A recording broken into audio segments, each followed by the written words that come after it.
বাপ আর একটা কইলাম না আরে এ বলে বুঝে না ওই মাকে না ও দাইমা তুমি আমাকে এভাবে ডাকে কেন ও শোনা খুশি খুশি মাইরা না দাইমা ও শোনা এদিকে আসো এই বলি আছে না এই বলি তোর বড় মারিছে আমার বড় মার হয়েছে আরে হ তারপর এই বলি তোর দাদি রয়েছে আমার দাদিরও হয়েছে আবার জিজ্ঞাই তারপর শরম করতেছিস রে ও দাইমা কি হয়েছে এত শরম পাওয়ার কিছু নেই বলো আমরাই তো এখানে তো আর কেউ নেই বলো না কি হয়েছে কও না কি হয়েছে আরে এই বলি আমার হয়েছে তোমারও বুঝি হয়েছে ও দাইমা আরে শোন এই বলি তোর মায়ের হয়েছে আমার মারও হয়েছে হ্যাঁ এইবার যে বলি হইব এই বলি হইব তোর বলি মানে কি শরম খাইছে পায় না খাইছে আর ওই মাগি বিয়ার অপর নাম হইতেছে গিয়া যাও আমার বুঝি লজ্জা লাগে না হায় আল্লাহ আমার লজ্জাপতি লতা আহার আমার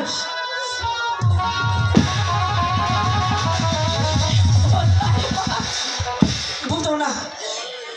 এই বলি এবার তোমার রইব আর ওই মাগি বিয়ার অপর নাম হইছে আছে গিয়া কি কি কনে এই যে আমি এখানে বিয়ার অপর নাম হইল গিয়া বলি ও আচ্ছা ঠিক আছে বুঝতে পেরেছি বিবাহের অপর নাম হচ্ছে বলি তা তো আইছে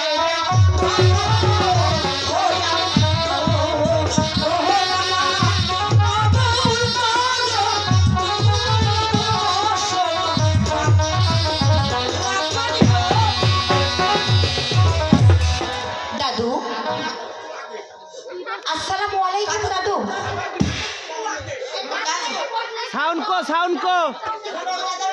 আরে দুইটা মাউথ পিস নিয়ে ওই বলুন দাদু সাউন্ড বিবাহের প্রস্তাব হ্যাঁ আমি তোমার বিবাহের প্রস্তাব নিয়ে এসেছি ওই সাহেব তোমার একটা আদর আপ্যায়ন আছে না বসামো বইবা না না খারাই থাকবে এখন বসার সময় খুব নাই আমার একেবারে উপরে অস্থির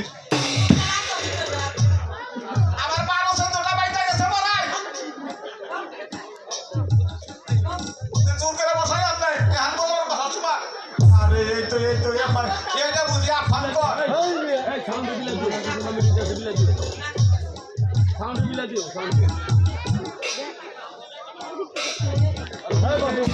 ভাই দাদু তেল নিয়ে যে আইলে মটকগিরি হইলে হ্যাঁ তাহলে একটু বুঝায় কম কার সাথে কার বিয়ে ওই